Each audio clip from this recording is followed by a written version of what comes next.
Welcome, ladies and gentlemen, to today's video. Today we're going to be analyzing why we are experiencing declining marriage and birth rates. This is actually something that is happening in the society and has been contributed by a lot of factors that we are going to analyze today. So, one of the leading causes of declining rates of marriage is economic uncertainty, the cost of living. Talk about high housing, education, healthcare costs make starting a family less financially viable for many. This is actually compiled this using ChatGPT, but of course it has to be backed by data that is actually accurate from the ground. Now I understand that actually for most people they're actually struggling financially, and it is something that has been seen.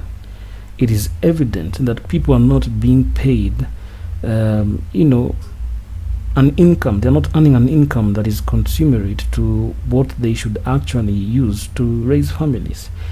So it's becoming quite difficult for young people, most especially young people, to actually raise families because of the rising cost of living and in the inflation.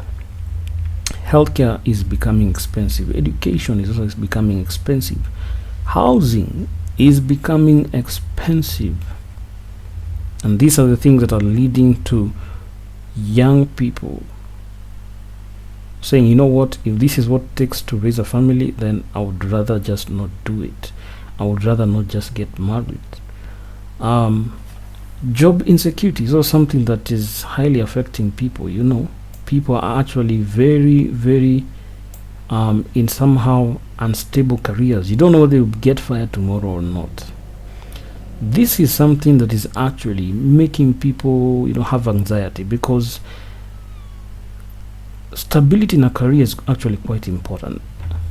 If it was possible for me to earn the amount of money I need every month for the rest of my life, then I think there'll be no need of anxiety. But the fact that a time is coming when maybe you might get fired, a time is coming when you retire, that calls for planning, especially retirement. When you talk to actually older people, you realize that most of them will actually say that, plan for your future, plan for your retirement, because once you retire from your job and you're not having that income from your job, you will need another income, either from your businesses or from your other sources of income.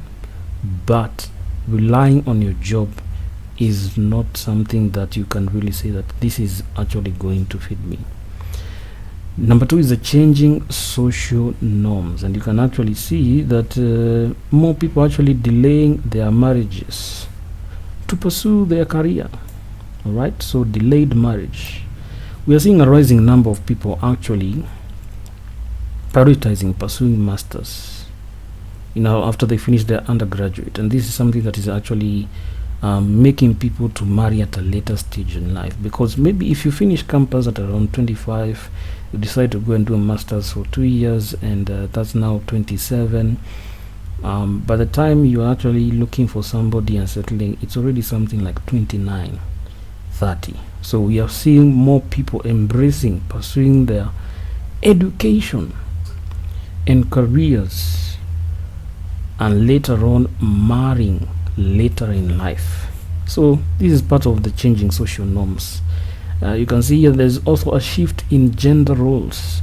So as more women pursue careers, parent is evolving and sometimes lead to delay or avoidance of marriage. So women are no longer willing to just stay at home.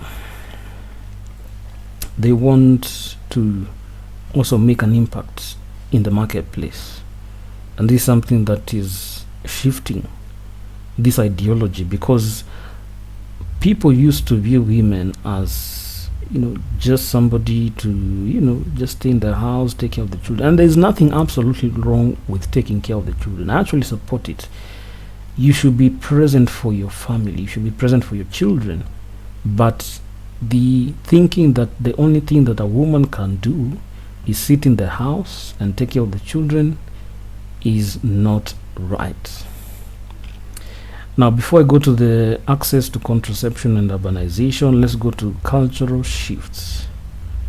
So in the cultural shifts is that there is a growing emphasis on personal freedom and self-fulfillment, which may lead to fewer commitments like marriage and children. This is actually something that is making people right now, there are some people who are of the idea, you know what, marriage is not compulsory, marriage is not the purpose of life, and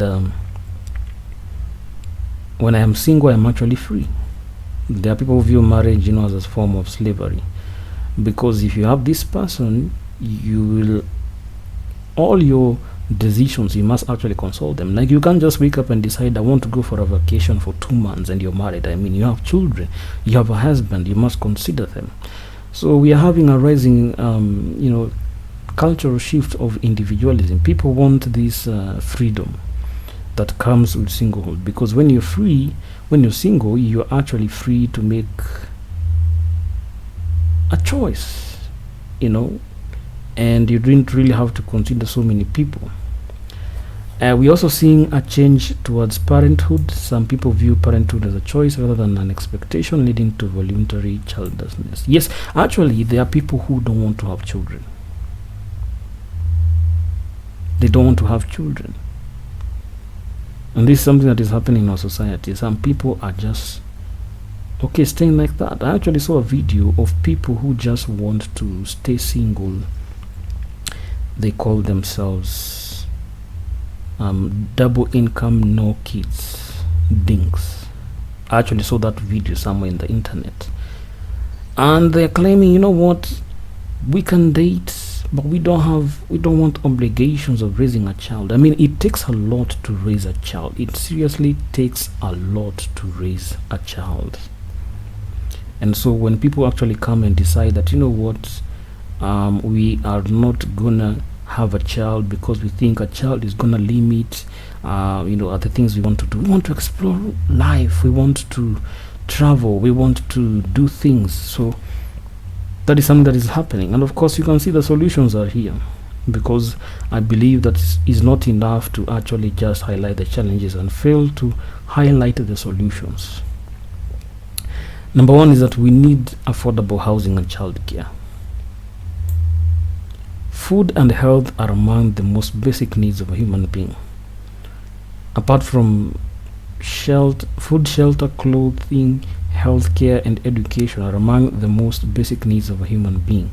So if you can actually provide affordable housing and childcare, we will go a long way in supporting people and encourage them to have families. Because I actually saw a video of how much people are actually paying for healthcare in the US, and it's absolutely crazy. It's absolutely crazy that you can pay thousands of dollars just to get a child, giving birth, even in the natural way. The CS section, you're gonna pay a lot of money. We also need financial incentives. The government should offer tax breaks, parental leaves. So we also need people to promote a work-life balance. Actually, I have realized that your career can have so much impact on your family life, because tell me why. I actually saw a post that the father is in Canada, the mother is in Dubai, the son is in Europe, and the other sibling is in, I don't know, Australia. So all these people are actually looking for better opportunities, but in search of those better opportunities, they are actually separating from each other. So we need flexible work policies, because let me tell you, if your work is too demanding on you, when you come back home, you're so tired, you don't even have time to spend with your children or your wife, you just want to sleep. And that's going to affect how that bond, because you need time to interact, to talk to your family members, to play a little bit, to share your needs, to share how you're feeling. So we seriously need a work-life balance. Then on matters gender inequality is that we need equal parenting responsibilities. we are now at a time when both parties, the mom and the dad, need to work so that they can support their families. So we seriously need to support young people so that they can actually come to a place whereby it's not just the role of the mom to take care of the kids, it's the both of them. And right now things have actually changed. In the African culture, actually, it's a bit difficult to find men going to the kitchen, but things have now changed. Even in my own country, here in Kenya, there are men who embrace doing house chores. They don't view it as a gender role. They view it as a responsibility that everyone should do. Talk about cooking. We know that right now more people are opting to get house helps and housemaids because of the fact that both parties are working. When they come back home, they are tired, so why should you force someone to go to the kitchen or to go and wash dishes or clothes and they are tired? So right now we are seeing a shift to embracing more house help and employing housemaids so that you reduce the burden of doing the work at home and you focus on the more important things like taking care and playing with your children. We also need to empower more women so that they can have equal opportunities in the workplace and help them to balance career and family life. But on the other hand, we also need to support the men, to empower the men, because I've realized that we have empowered the women, and sadly the men that are available are some of finding it hard to blend with these empowered women. So it's a wake-up call that we also need to empower the men. As we empower the women to excel in the marketplace, let us also encourage them to balance their family life so that we have holistic society. So let me know in the comment section, what do you think is contributing to the rising cases of decline in marriage rates? Otherwise, that is it for today.